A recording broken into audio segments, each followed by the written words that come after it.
Eu não sei se acontece com você, mas comigo tem acontecido nos últimos tempos, quando eu assisto notícia na televisão, e cada vez que eu vejo as notícias, essa pergunta me vem à mente, né? Por que o mundo está desse jeito? Está um caos, né? Se você conseguir fazer um levantamento dos minutos ali, tanto de notícia, o quanto é coisa ruim, né? E o quanto tem de notícia boa, você vai ficar assustado com isso, não é verdade? Né? Aqui, o noticiário daqui do Pará é só todo dia tem notícia de algum assassinato em algum lugar, em algum bairro. Se você vê no nível de país, a corrupção parece que nunca tem fim, e os desastres ecológicos e tanta coisa que acontece ao redor do mundo. E eu fiz essa pergunta: por que o mundo está assim? Por quê? Será que há esperança para esse mundo? E um texto que me veio à mente várias vezes durante o tempo que eu tive que ficar de molho. Ontem terminei os meus remédios, então mais de 2 meses já. E durante esse tempo Deus falou comigo algumas coisas, e vendo mais notícia do que normalmente eu vejo, porque estava ali deitado. E Deus me deu esse texto aqui que eu queria compartilhar com vocês. Abra sua Bíblia em Romanos capítulo 1. Romanos capítulo 1. Nós vamos ter o texto aqui, mas só para você localizar aí na sua Bíblia. Então você pode acompanhar comigo aqui se você quiser. Romanos capítulo 1, desde o versículo 18 a 32. Romanos capítulo 1, versículo 18 a 32. Nos primeiros capítulos, o apóstolo Paulo ele tenta mostrar assim a pecaminosidade do homem. Antes de anunciar sobre a vinda de Jesus e o que Jesus fez, ele precisa mostrar a situação real do homem e do mundo. Romanos capítulo 1, versículo 18 em diante.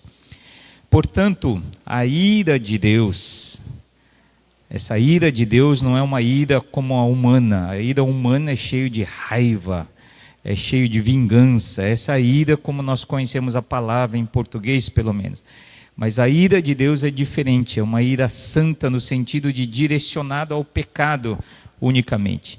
Portanto, a ira de Deus é revelada dos céus contra toda a impiedade e injustiça dos homens, que suprimem a verdade pela injustiça. Pois o que de Deus se pode conhecer é manifesto entre eles, porque Deus lhes manifestou. Pois desde a criação do mundo, os atributos invisíveis de Deus, seu eterno poder e sua natureza divina têm sido vistos claramente, sendo compreendidos por meio das coisas criadas, de forma que tais homens são indesculpáveis. Por quê? Porque tendo conhecido a Deus, não o glorificaram como Deus, nem lhe deram graças, mas os seus pensamentos tornaram-se fúteis, e o coração insensato deles obscureceu-se. Dizendo-se sábios, tornaram-se loucos, e trocaram a glória do Deus imortal por imagens feitas segundo a semelhança do homem mortal, bem como de pássaros, quadrúpedes e répteis. Por isso Deus os entregou à impureza sexual, segundo os desejos pecaminosos do seu coração, para a degradação do seu corpo entre si. Trocaram a verdade de Deus pela mentira, e adoraram e serviram a coisas e seres criados, em lugar do Criador, que é bendito para sempre. Amém. Por causa disso, Deus os entregou a paixões vergonhosas. Até suas mulheres trocaram suas relações sexuais naturais por outras contrárias à natureza. Da mesma forma, os homens também abandonaram as relações naturais com as mulheres e se inflamaram de paixão uns pelos outros. Começaram a cometer atos indecentes, homens com homens, e receberam em si mesmos o castigo merecido pela sua perversão. Além do mais, visto que desprezaram o conhecimento de Deus, Deus os entregou a uma disposição mental reprovável para praticarem o que não deviam. Tornaram-se cheios de toda sorte de injustiça, maldade, ganância e depravação. Estão cheios de inveja, homicídio, rivalidades, engano e malícia. São bisbilhoteiros, caluniadores, inimigos de Deus, insolentes, arrogantes e presunçosos. Inventam maneiras de praticar o mal, desobedecem a seus pais. São insensatos, desleais, sem amor pela família, implacáveis. Embora conheçam o justo decreto de Deus, de que as pessoas que praticam tais coisas merecem a morte, não somente continuam a praticá-las, mas também aprovam aqueles que as praticam. Deu para você vislumbrar um pouquinho por que o mundo está assim? Por que o mundo está assim? A palavra de Deus diz nesse texto que a causa principal aqui do mundo está desse jeito e caminhando cada vez mais para o caos final. A causa principal é que o homem tem se afastado de Deus. Essa é a causa principal de por que o mundo está assim. Mas como que acontece esse afastamento do homem em relação a Deus? Então vamos ver aqui primeiro, o texto mostra assim o lado divino, como Deus tratou e trata com o ser humano. E aqui a palavra de Deus diz que Deus se revelou ao homem através de várias formas. Nunca é o homem que busca Deus, sempre a iniciativa é do homem, de Deus ir atrás do homem. Sempre foi assim. Mas eu fui para a igreja. Não. Antes de você decidir vir para a igreja, o Espírito Santo estava tocando no seu coração, estava trabalhando na sua vida, usando pessoas e assim por diante. Então é Deus que se manifesta para o homem. Isso fala no versículo 18, fala isso. Pois o que de Deus, 19 versículo, pois o que de Deus se pode conhecer é manifesto entre eles, entre os seres humanos, porque Deus lhes manifestou. Então, a iniciativa é de Deus. Deus se revela. Como é que ele se revela? Primeiro, ele se revela no interior de cada ser humano. Diz aqui, pois o que de Deus se pode conhecer é manifesto entre eles, porque Deus lhes manifestou. É um fato universal que há no coração do homem, no interior do homem, um senso de Deus. Mesmo que ele não reconheça esse Deus verdadeiro. Mas há no coração de todo ser humano, até da tribo mais primitiva, ele pode não chamar Deus de Deus, pode chamar o sol de Deus, a natureza de Deus, mas ele tem um senso de que existe um ser supremo. Isso foi Deus que colocou. Esse anseio pela eternidade, esse anseio por Deus, essa necessidade de Deus, um senso de Deus. Versículo 32 diz, embora conheçam o justo decreto de Deus, de que as pessoas que praticam tais coisas merecem a morte, então eles têm essa ideia, todo ser humano tem essa ideia de certo ou errado. É claro que depois disso as coisas começam a ser distorcidas à medida que ele vai vivendo dentro de uma sociedade corrompida, mas todo ser humano tem uma consciência de certo ou errado e de que o errado precisa ser punido. Todo ser humano tem essa ideia, né? E Deus colocou no ser humano aquilo que se chama consciência. Todos nós nascemos com essa consciência do certo e errado, por isso que desde criança, quando se faz as coisas erradas, faz escondido. Quem que ensinou a se esconder para fazer as coisas erradas? Essa consciência que existe no ser humano que Deus colocou. Agora é claro que, como a palavra de Deus diz, a consciência, à medida que a criança vai crescendo, influenciada pela formação dos pais, pela sociedade em que vive, pela mídia, etc., essa consciência vai sendo corrompida, vai sendo cauterizada. A Bíblia chama de uma consciência que fica cauterizada. Cauterizada é quando, antigamente eu lembro que eu cresci em fazenda, então quando era feito alguma cirurgia, entre aspas, no animal, então aquela ferida era cauterizada com ferro em brasa para que logo cicatrizasse. Essa é a ideia de cauterizar. A consciência fica insensível, anestesiada. Por isso que a primeira vez que ele mata alguém, ele fica abalado. Mas quando ele mata 10, 20, já não sente a mesma coisa. Porque a consciência foi ficando endurecida. Mas todo ser humano tem dentro do seu coração essa consciência de certo e errado. Romanos 2, versículo 15. Pois mostram que as exigências da lei estão gravadas em seu coração. Disso dão testemunho também a sua consciência e os pensamentos deles, ora acusando-os, ora defendendo-os. Todo ser humano tem isso. Mesmo que ele não reconheça, mesmo que ele saiba o que é errado e faça o que é errado, mesmo que ele saiba o que é certo e não faça o que é certo, mas no fundo ele sabe que aquilo está certo. Ele pode condenar nos outros, né, e pode fazer a mesma coisa, mas ele sabe que está errado e aquilo que está certo. A causa principal porque o mundo está assim é o afastamento de Deus, e Deus tem a iniciativa de se revelar ao homem através de essa consciência interior. Mas em segundo lugar, a Bíblia diz aqui que Deus se revela ao homem, Deus tem se revelado ao homem através da natureza.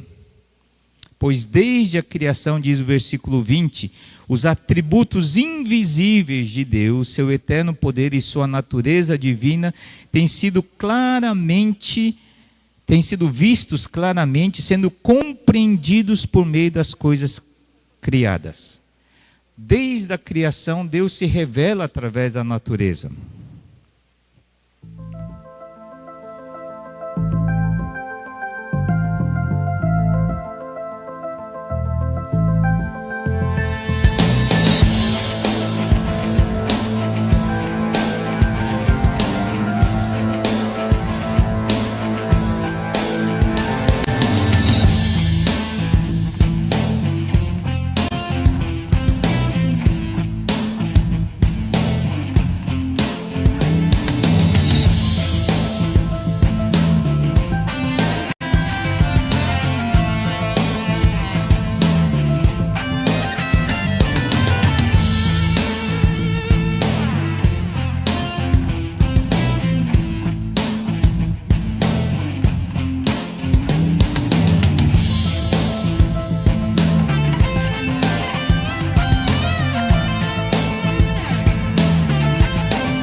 Alguém disse que o homem que não quiser ver Deus por trás de toda a criação, ele não vê.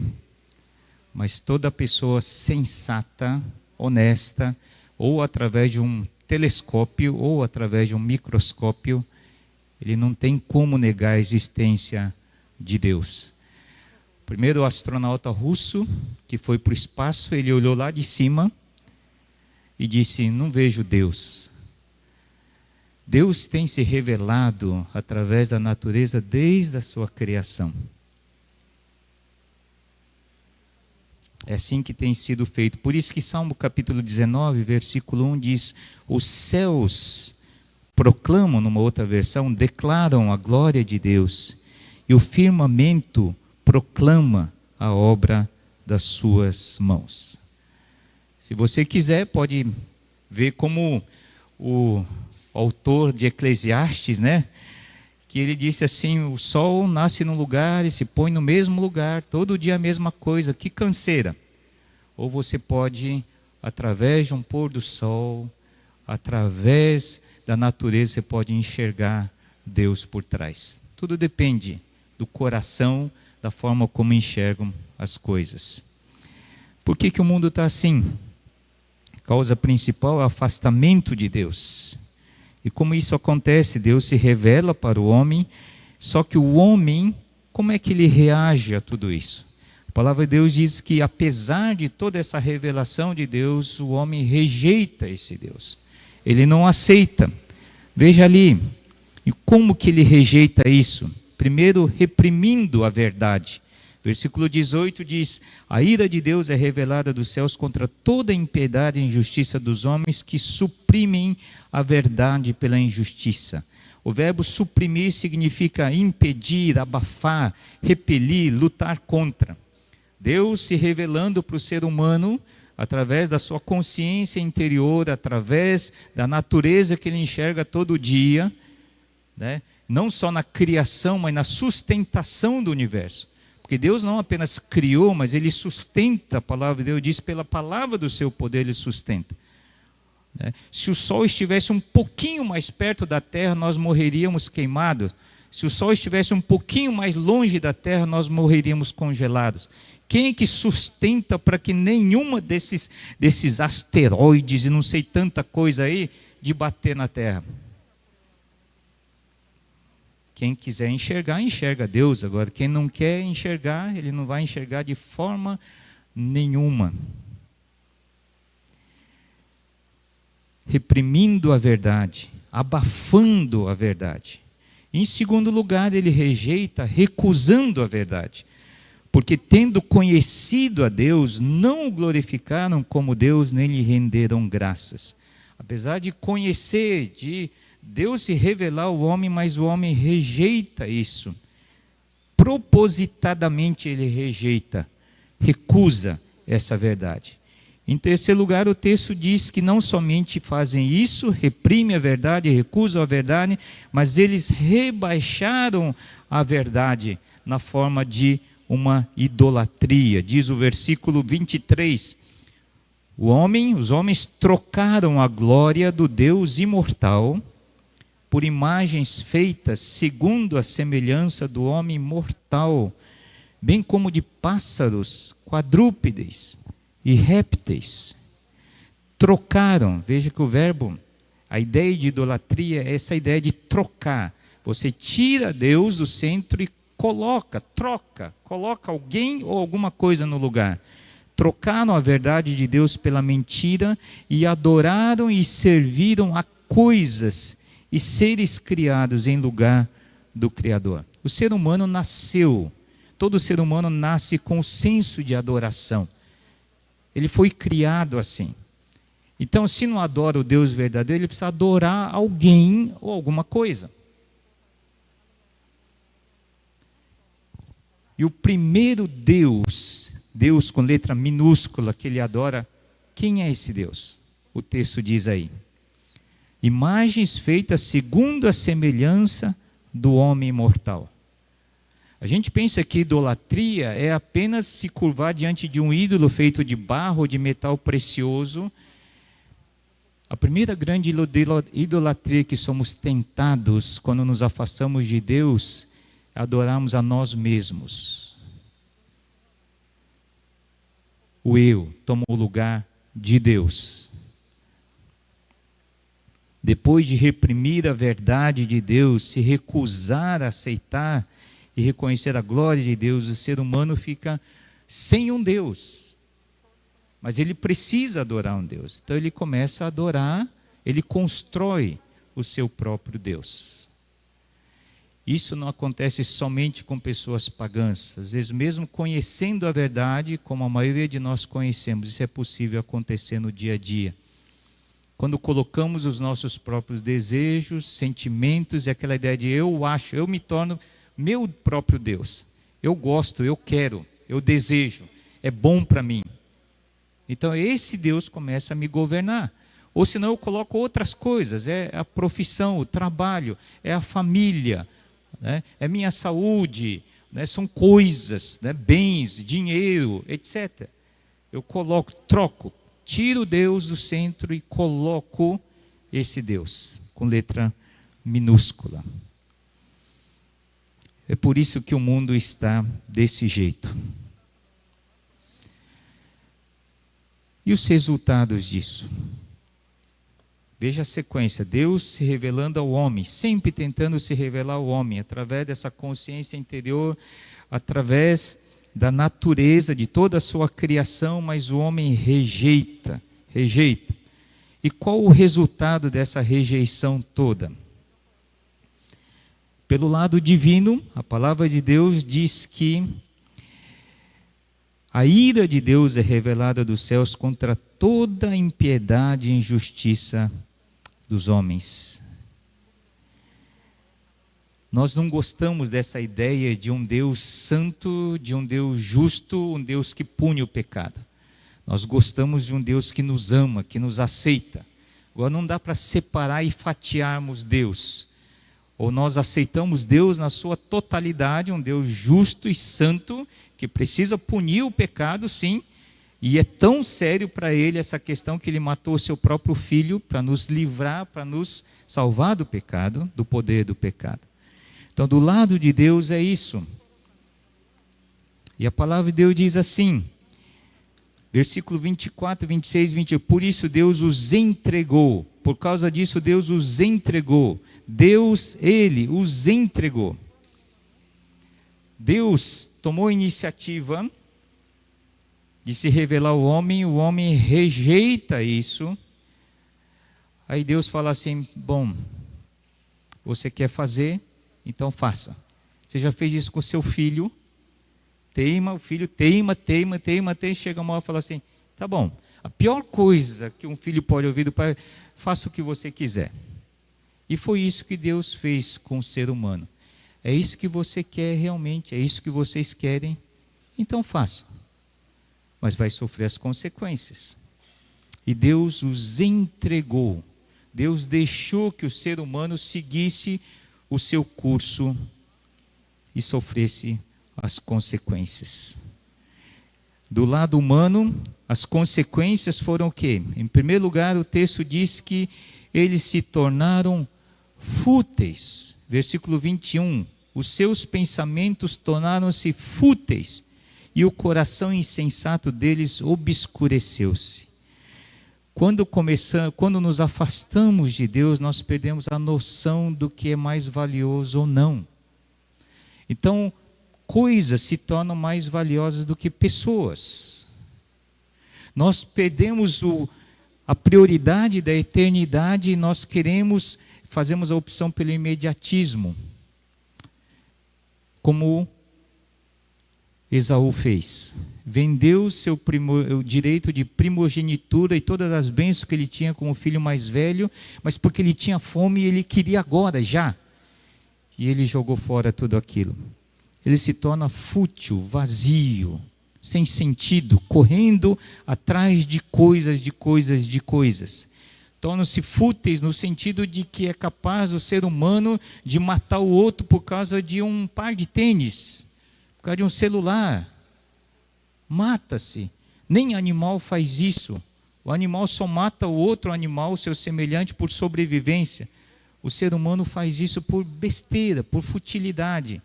Esse é o mundo em que estamos vivendo. Quando o homem se afasta de Deus, se torna fútil. E depois diz que eles se tornam loucos. Dizendo-se sábios, tornaram-se loucos. Esse verbo tornar repete várias vezes. O homem se afasta de Deus e ele sofre as consequências, ele torna-se isso, torna-se aquilo. Fúteis, loucos. Louco a tal ponto de se achar muito inteligente, dizendo-se sábios. Louco a ponto de rejeitar um Deus que criou todas as coisas. Em vez de termos a humildade, falar assim, existe um Deus, existe um cérebro por trás de toda essa natureza. É impossível que não tenha alguém assim. Mas ele é capaz de pensar que tudo isso é fruto de uma evolução sem pé nem cabeça. E ele é capaz de acreditar que tudo isso que existe foi obra do acaso, de uma grande explosão. Se torna-se louco. Eu estava ouvindo, enquanto estava doente, ouvindo aquelas notícias sobre a questão dos transgêneros. E era um trailer de uma novela onde aquela moça, ela diz assim, eu nasci num corpo errado. Eu sou homem e nasci num corpo de mulher. Eu fiquei pensando aquilo, no fundo, então o que ela está dizendo é, Deus errou. Deus se distraiu porque quando distribui os corpos, então ele trocou. O homem se torna louco de pensar nessas coisas, né? De pensar que a coisa vai fugindo. Quando o homem se afasta de Deus e se torna louco, irracional, dizendo-se sábios, tornaram-se loucos. Esse é o mundo em que estamos vivendo. Em terceiro lugar, disse que se tornam imorais. O próximo passo após a idolatria é a imoralidade. Sabem por quê? Porque Deus é a única pessoa que pode nos manter moralmente puro. Longe de Deus é impossível, vou repetir, longe de Deus é impossível você manter a sua mente pura. Quando colocamos, em vez de Deus, no lugar de Deus, eu troco Deus e coloco o eu no lugar, ou coloco outra coisa, e em vez de eu me submeter a esse Deus e entender, puxa, eu não entendo, mas eu sei que Deus sabe o que está fazendo, então eu tenho o ídolo, na verdade eu controlo o ídolo. Eu deixo ali naquele lugar e ele não me acompanha, ele não conhece os meus pensamentos. Por isso que é muito fácil uma pessoa idólatra, ele se tornar hipócrita. Ele pode no domingo aqui, cantar, e ele despede de Deus aqui, e durante a semana ele faz o que quer. O idólatra é assim, porque ele é o Deus do ídolo. Quando nós tiramos Deus e colocamos o eu, por exemplo, o eu é que manda. Então a ideia que tem no mundo é assim, se você se sente bem, faça. Se você ama, faça. E eu fico temendo pela hora que nós vamos legalizar a pedofilia. Por quê? Se eu gosto, eu me sinto bem, é assim que nós temos caminhado. Não paramos para pensar no Deus como Deus e como Ele criou todas as coisas, inclusive o ser humano, homem e mulher. E quando nós nos afastamos de Deus, nós começamos a dar muita atenção às coisas que vamos ouvindo por aí, e essas coisas se colocam no lugar de Deus. Da idolatria para a imoralidade é um passo. Por isso, como pastor e eu e a Suzana, quando estamos acompanhando, dá para antever, quando a pessoa começa a dar um tempo de Deus, de igreja, começa a se afastar, ele começa a abrir mão de alguns absolutos da palavra de Deus, dos princípios da palavra de Deus, a gente sabe o que isso vai acontecer. Pode demorar, mas a gente sabe. E eu tenho visto as consequências virem depois de 20, 30 anos. Mas vem. Tornaram-se imorais. O resultado de uma autodeificação, que significa colocar eu no lugar de Deus, é uma entrega aos nossos próprios prazeres, daquilo que realmente gostamos e achamos que tá bom. Impureza sexual, segundo os desejos pecaminosos do seu coração, para a degradação do seu corpo entre si, a paixões vergonhosas, aí fala o que... Na verdade, tudo isso não é novo, a gente se assusta com algumas coisas, mas na verdade a razão porque Sodoma e Gomorra foi destruída por Deus, um dos pecados era isso, por isso que é chamado até de sodomia, alguns termos. O Império Romano caiu por causa disso também. O problema é que hoje nós estamos vivendo uma época séria, porque essas coisas estão entrando na igreja. E quando pastores começam a aprovar isso, quando denominações começam a aprovar isso, estamos vivendo os últimos tempos. A palavra de Deus diz, assim como foi nos dias de Noé, assim será na vinda do Filho do Homem. O homem se afastando de Deus, tornando-se cada vez mais fútil, louco, imoral, e tornaram-se cheios de todo tipo de pecado. No estudo passado que eu dei, eu falei sobre pecadinho e pecadão, e entra novamente essa ideia aqui. Quando você olha seja para a homossexualidade ou lesbianismo, você fala assim, não, esse não é meu problema. E você pensa, bom, eu estou livre disso. Veja o que a palavra de Deus diz a seguir. Para praticar o que não deviam, tornaram-se cheios de toda sorte de... E aí começa a listar. Injustiça, maldade, ganância, depravação, estão cheios de inveja, homicídio, rivalidades, engano e malícia.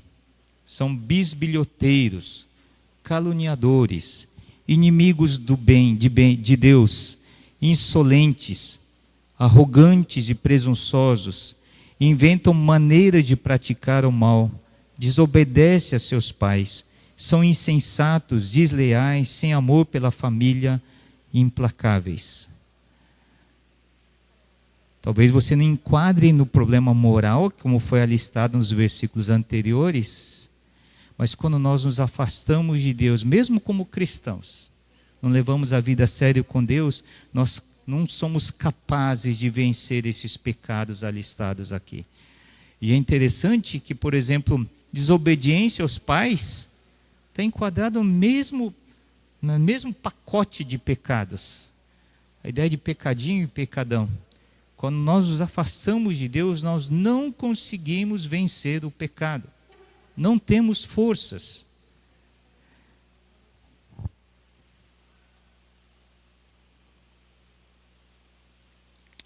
Tornamo-nos fúteis, loucos, imorais, cheios de todo tipo de pecado. E além disso, o versículo 32 diz que nos tornamos propagadores do pecado. Versículo 32 diz, embora conheça o justo decreto de Deus de que as pessoas que praticam tais coisas merecem a morte, não somente continuam a praticá-las, mas também aprovam aqueles que as praticam.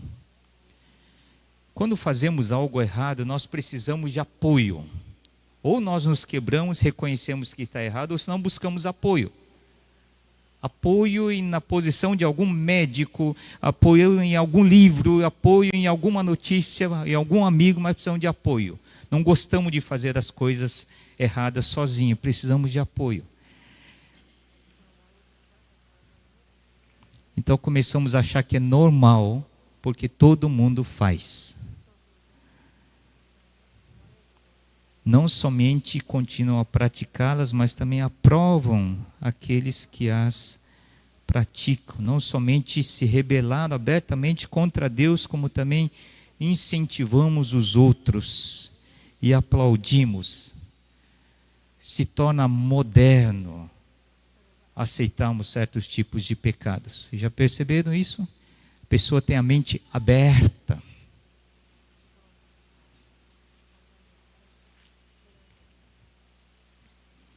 Porque o mundo está assim? Afastamento de Deus. Tudo começa por aí.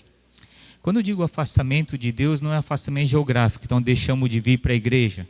Não, podemos continuar vindo para a igreja, participando de GF, GA, até tendo algum ministério, mas isso não significa que estamos perto do Senhor.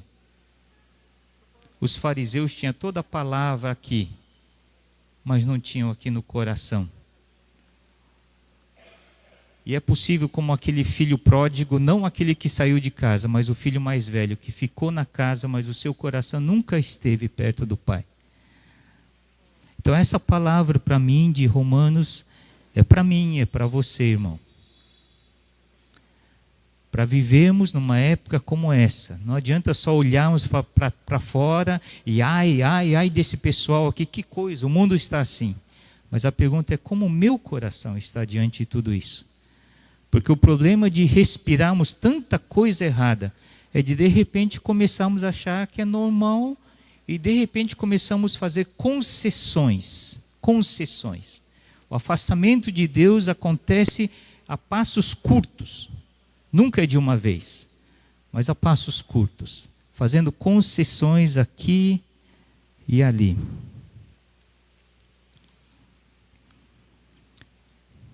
Queria terminar com o texto de Tiago, capítulo 4, versículo 4, quando diz assim, adúlteros. Um outro termo diz, uma outra versão diz, infiéis. Interessante que no relacionamento com Deus, Deus chama o povo de Israel várias vezes no Velho Testamento como adúlteros.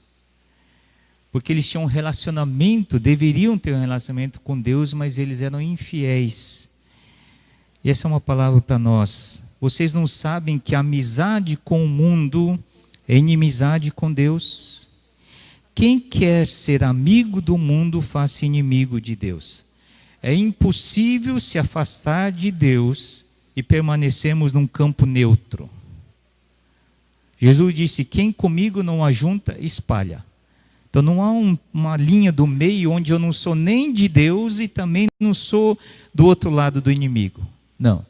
Quando saímos debaixo da submissão de Deus, nós caímos por outro lado e não temos mais força para vencer o pecado. Aí vem primeiro a idolatria do nosso próprio eu, de coisas, de pessoas. Vamos fazendo isso e esse Deus começa a nos governar.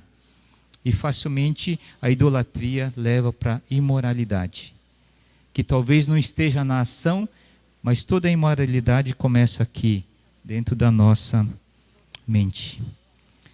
Tiago continua dizendo assim, portanto, submetam-se a Deus. Quer dizer, se coloque perto e debaixo de Deus. Resistam ao diabo, ele fugirá de vocês.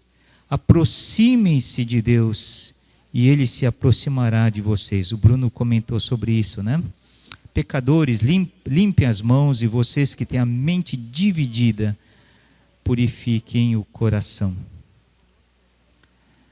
O texto de um comentarista até diz que esse texto de capítulo 1 de Romanos é como se fosse um tribunal, onde Deus coloca todas as questões e no final diz assim, você é culpado.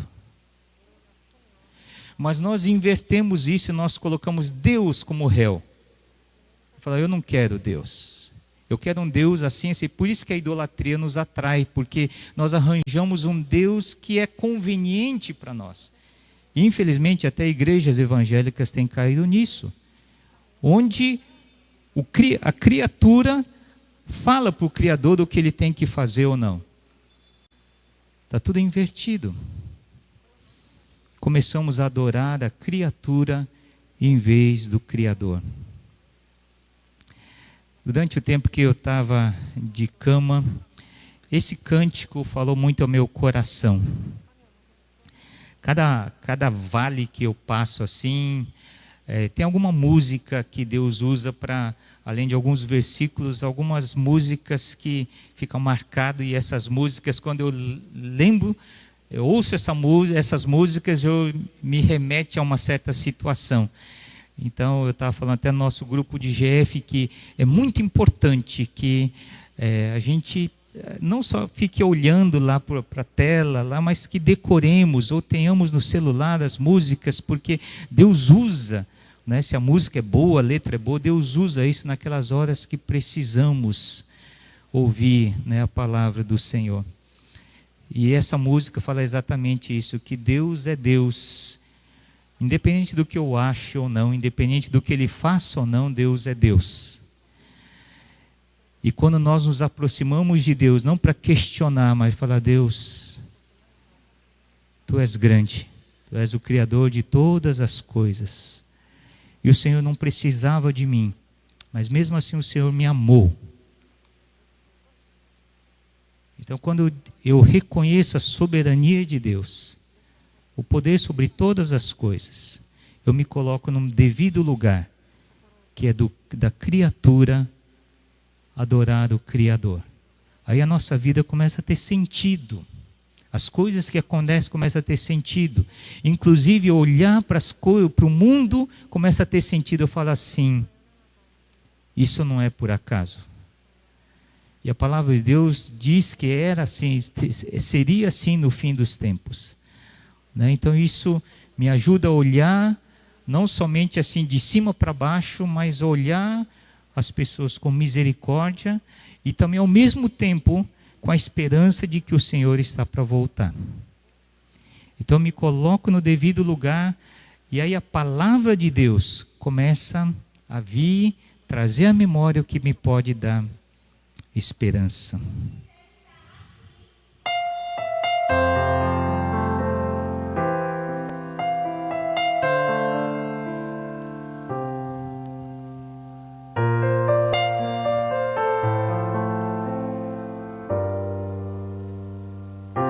Se Deus fizer, Ele é Deus. Se não fizer, Ele é Deus. Se a porta abrir, Ele é Deus. Mas se fechar, continua sendo Deus. Se a doença vier, Ele é Deus. Se curado eu for, Ele é Deus. Se tudo der certo, Ele é Deus. Mas se não der, continua sendo Deus.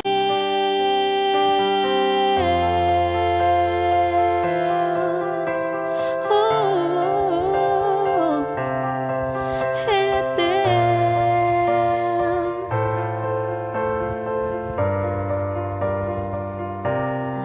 Minha fé não está firmada nas coisas que podes fazer.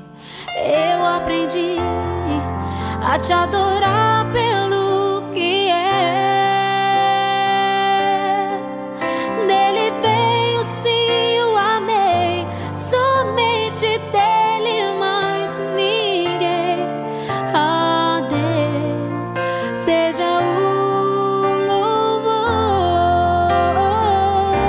Se Deus fizer, Ele é Deus. Se não fizer, Ele é Deus. Se a porta abrir, Ele é Deus. Mas se fechar, continua sendo Deus. Se a doença vier, Ele é Deus. Se curado eu for, Ele é Deus. Se tudo der certo, Ele é Deus. Mas se não der, continua sendo Deus. Eu não adoro pelo que Ele faz, adoro pelo que Ele é. Haja o que eu ver, Baixe a sua cabeça. sempre será Deus. Eu não adoro pelo que Ele faz. A pergunta agora não é por que o mundo está assim. Mas a pergunta para você e para mim é: como eu estou?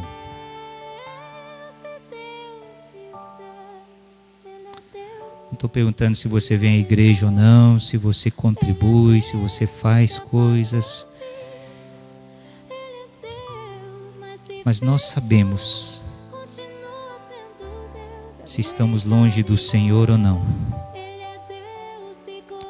Porque além da consciência, quando nós aceitamos Jesus como Salvador e Senhor, Ele nos deu o Espírito Santo que nos guia a toda a verdade.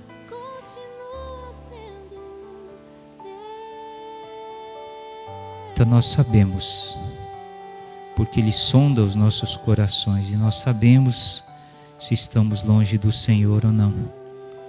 Se estamos adorando a Deus e Ele é o que está no trono da nossa vida, ou se temos colocado o nosso eu, minha vida tem sido guiada por aquilo que eu acho, eu sinto, eu quero, eu gosto.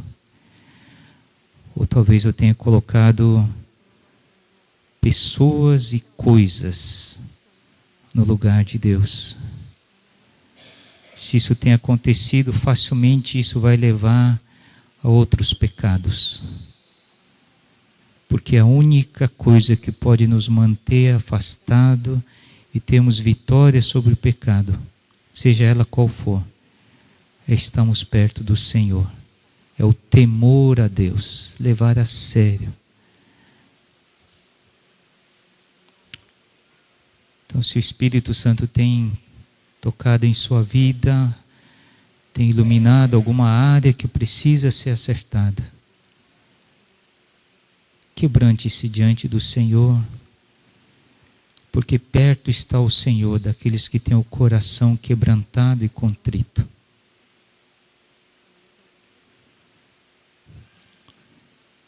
Ó Deus, obrigado pela Tua palavra, Senhor.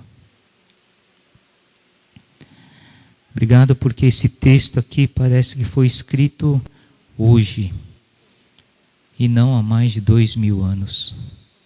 Por isso que a Tua palavra é viva, por isso que a Tua palavra é a palavra de Deus.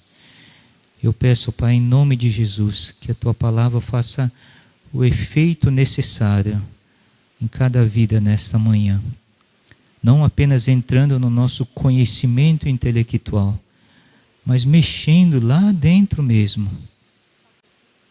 Tua palavra é luz, então que entre e ilumine inclusive aqueles recantos e recintos secretos da nossa vida, onde só eu conheço, mas que o Senhor conhece também. Então, Pai, como nós cantamos no louvor, leva-me além, nós queremos nos aproximar mais do Senhor. Como diz a Tua palavra, não é o Senhor que está longe, é nós que estamos longe no sentido de que o pecado tem nos separado do Senhor. Leva esta igreja também, Senhor, a levar a sério a Tua palavra. Não importa o que o governo, o que o mundo, o que a mídia tem falado, mas nos leve, Senhor, a sermos uma igreja que tema o Senhor, que leve a sério a Tua palavra, custe o que custar. Custe o que custar. E ajuda-nos também, Senhor, como Jesus, quando esteve aqui, a termos o discernimento e o cuidado de condenarmos o pecado, mas amarmos o pecador. Apresentarmos a mensagem da lei, mas também, Senhor, apresentarmos a mensagem da graça que restaura, da graça que dá um novo recomeço às nossas vidas. Essa é a missão da igreja, Senhor. Muito obrigado. Abençoe-nos nessa semana que temos pela frente. Pois oramos em nome de Jesus. Amém e amém.